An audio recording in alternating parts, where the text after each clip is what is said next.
Don't you just love the morning colors? Well, it's gonna be a beautiful sunny day today. Warm. I've already got it's still freezing cold. I mean, it's like 45, but I'm ready. Today I'm gonna be solar cooking some chicken. And while that chicken is cooking, I'm gonna be down there in my knife shop working on one or two knives. It's warm enough that I can heat my tempering oil, my quenching oil up. So I'm gonna eat me some breakfast and get the day started.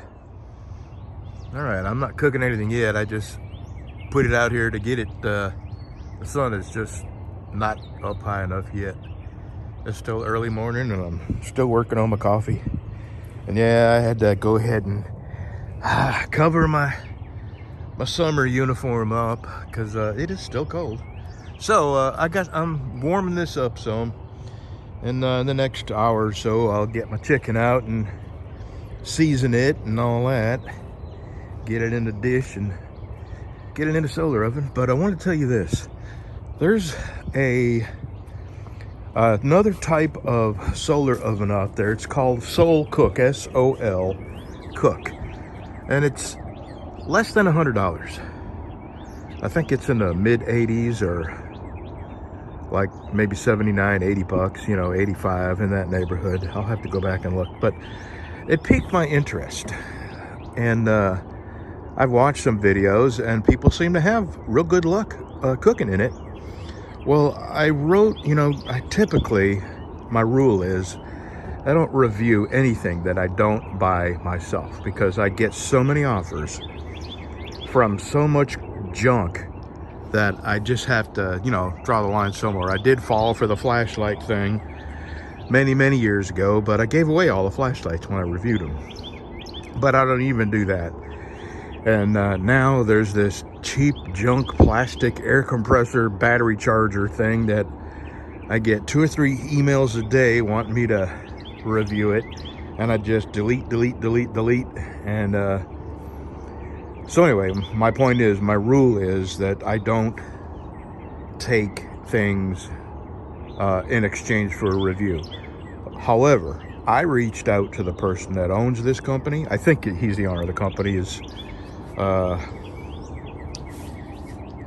Oh God, I just sent him an email and I already can't remember his name. So anyway, I sent an email, sent an email soliciting one of these ovens for a review. And I like to solar cook, and this solar oven here is so expensive that just not everybody can afford one of these. They're by the time you get it to your house, I would imagine 400 or better, with the accessories. And so 400 bucks is an awful lot of money for somebody to dump on something that they may not like using. Less than 100 bucks, if it works, is a very good alternative. So I solicited him for an oven for me to assemble and review and cook in. And, it'll be an honest review. And I just thought I'd let you know that sometimes when I do find a product and it falls within one of my interests, that I will, contact the owner and ask him if he'd be interested in a review. And I hope he does, because I like solar cooking and I would love to try something that's more affordable. So let me finish my coffee before it gets cold. All right, I'm going to be out and about doing stuff today. We'll see you. All right, at 9:15, we're starting at 0. But it was 40 degrees out here just a little while ago, and it's warmed up a little. I've set this ahead to see my shadow. I've set it ahead about 15 minutes. I'm fixing to go down to my shop and decide what I'm going to do this morning. I don't know if I'm going to make a knife or what. Breezy, that duck's going to beat you up. Come on. Come on. Breezy.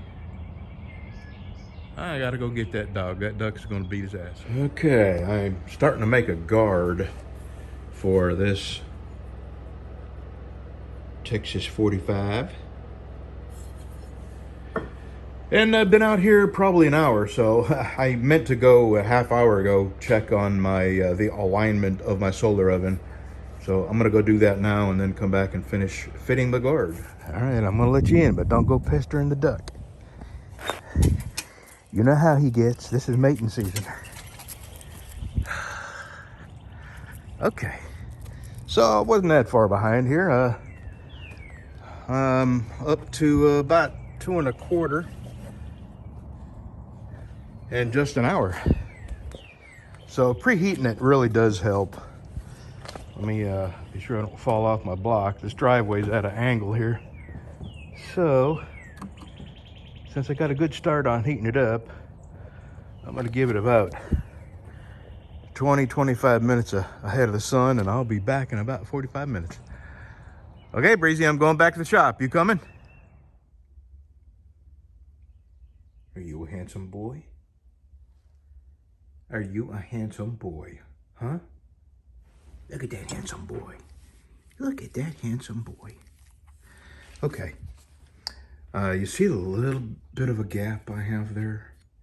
Well, that is intentional. Let me show you. Let me raise this up and show you what I did. You see, though, at the bottom of the tang where the brass fits over. Here, let me do this. Right here, where this thing slides down, at its bottommost here, right where the corner is, I kind of have it flared out this way, and same with this, flared out that way. So what I'm going to do is get I got to make a tool. I had one, but I split it in two, and hammer that down onto that flare, so it will be nice and tight and no rattle. But this is all I'm going to do today.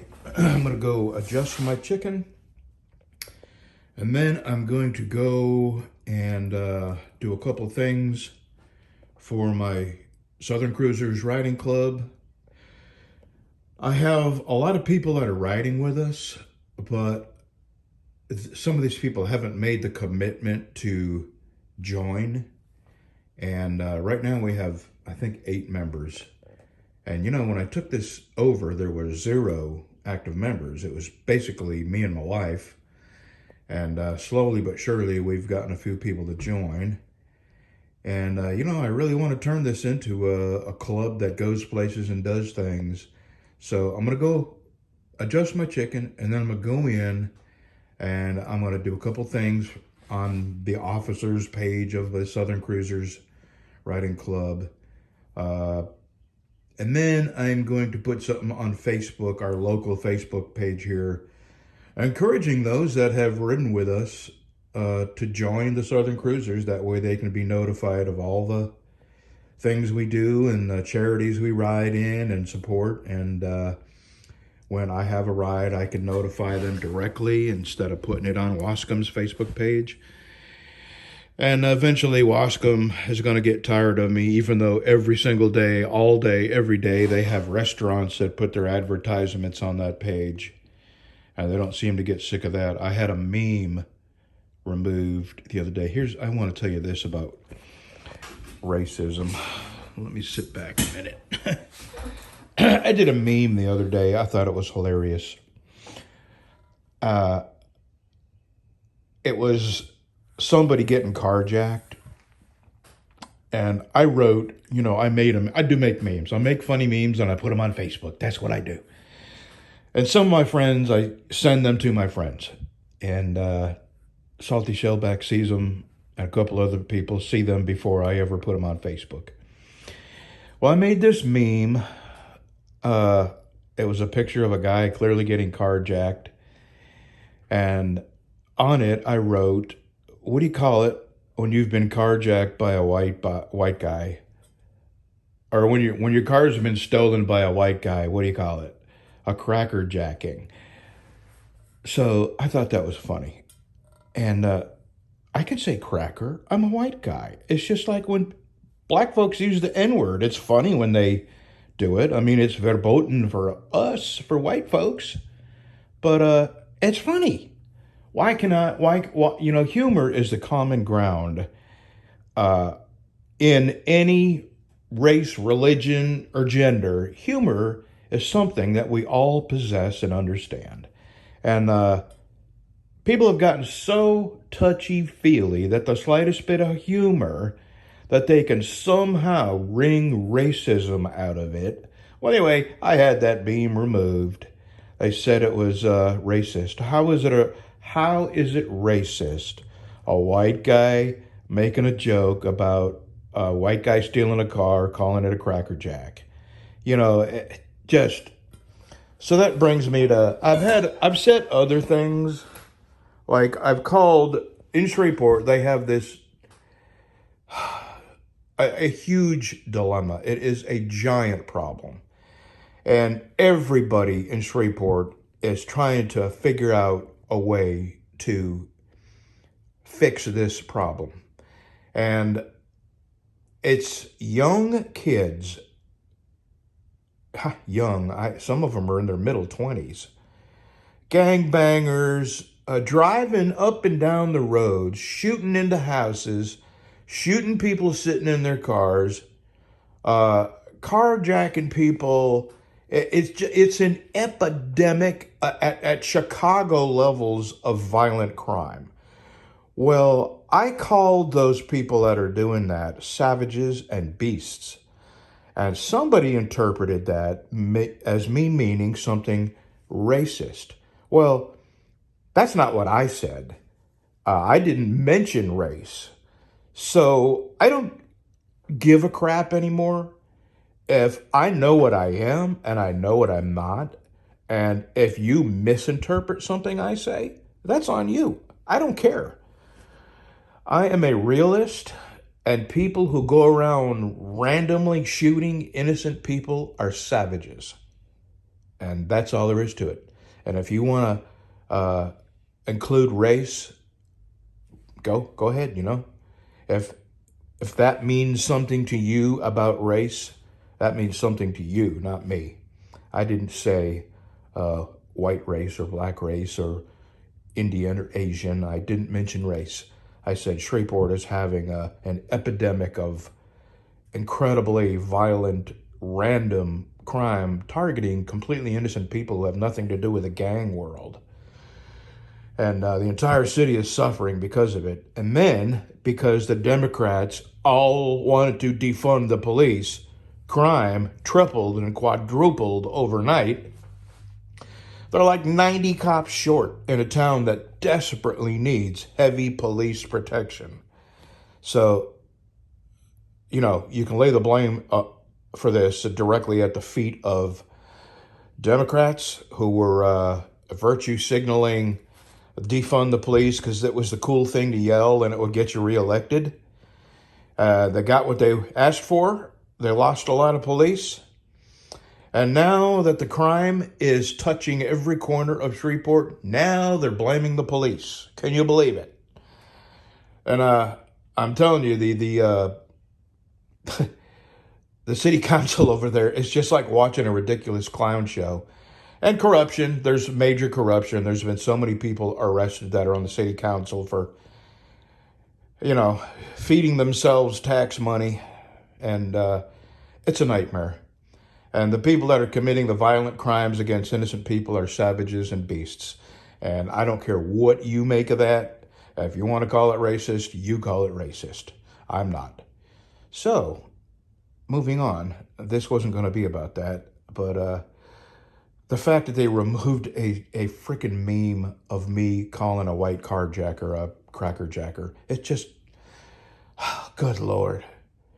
I think, you know, when they remove the common ground of humor, I really think it's a concerted effort to drive wedges between various segments of society, rich and poor, black and white, police and non-police. I mean, they've been really successful at this, and this is their goal, I believe, to separate people into such smaller and smaller spread out groups and to make them feel like they have less and less in common with these groups is an easy way to control us, to cajole us into doing things that we wouldn't normally do.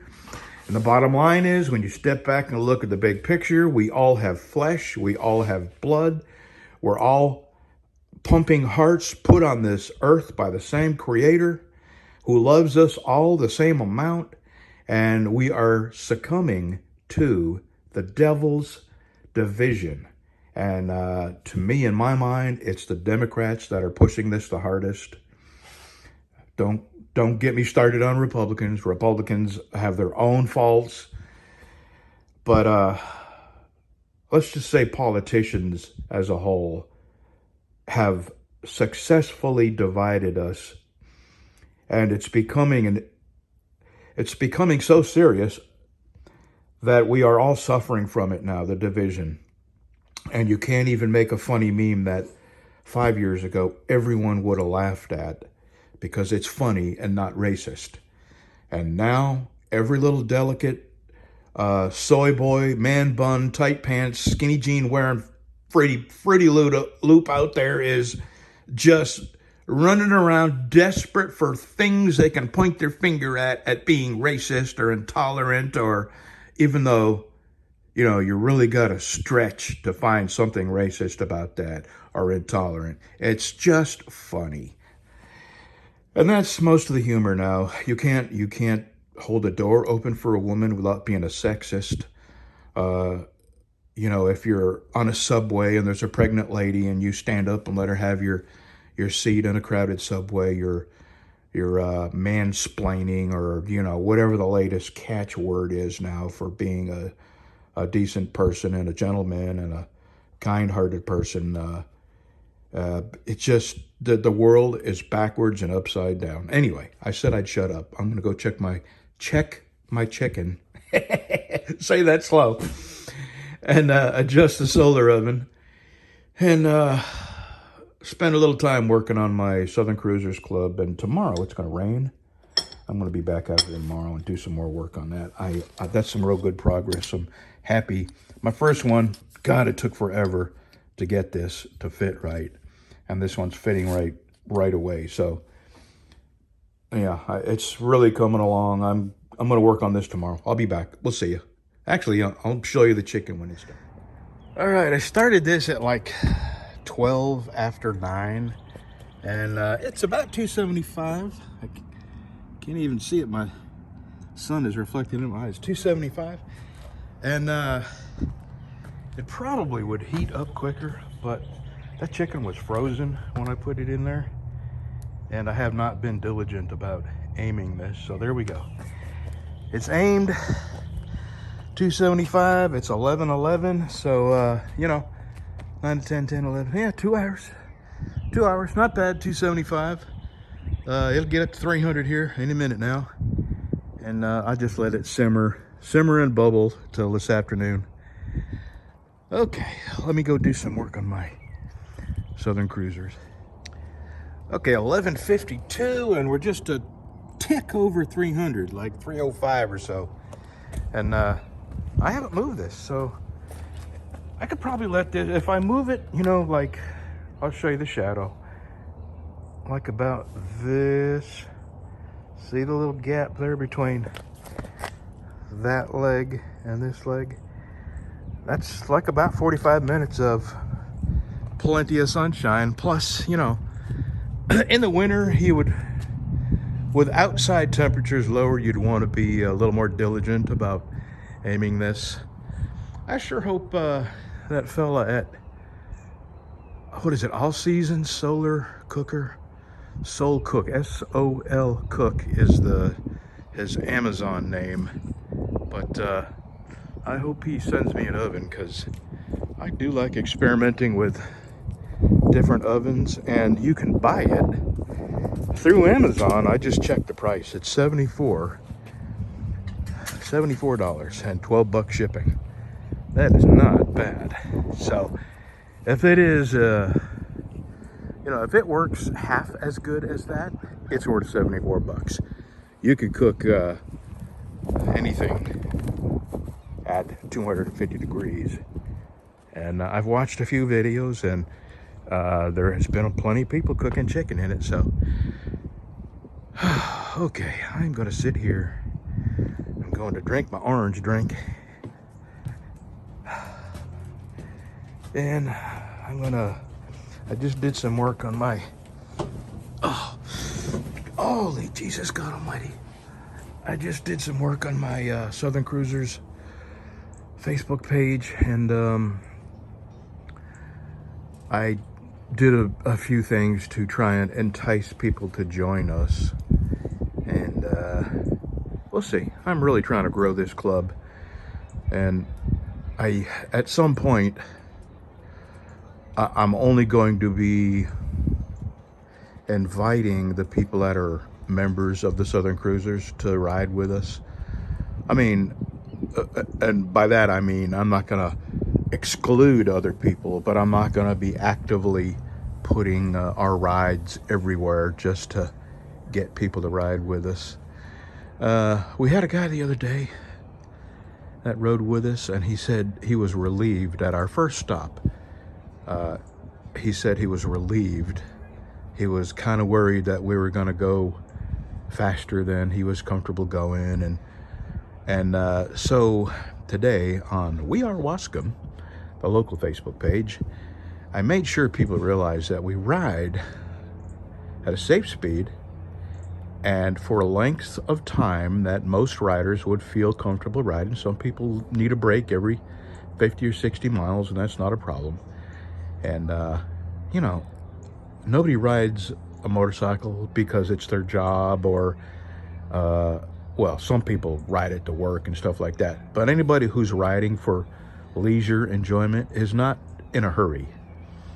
So, and if there are people that want to ride faster, they are free to leave the group and take off.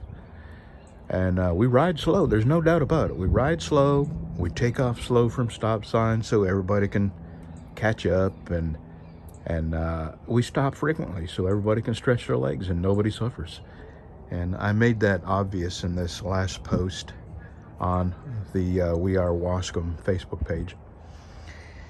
Because, number one, I want people who would worry that we would be a group that would go faster than they're comfortable or drive further distances than they're comfortable. And two, I absolutely don't want to attract the crotch rocket hammerhead, you know, that got to go fast from stop sign to stop sign, because that is not us. And you wouldn't be, those kind of riders wouldn't be welcome in our group, you know. Oh, actually, they would be welcome in our group if they were content to ride at a safe distance, at a safe speed, and stop as often as old folks may need to stop. So, alrighty, only a couple more. I'm only gonna do a couple more videos of that chicken, and then I'm eating. So this weatherproof LED, which was underneath my eaves and not exposed to rain, is completely filled up with water, and now it's shorting out my outlet that I had it plugged into outside. So much for weatherproof. That water's on the inside. Oh yeah. It's 2:15, and hello, you stuff. I couldn't wait any longer. These have been at 300 or like 310 for a little while now. I can't wait to dig into this. It's got a little Tony Chachere's on it. And let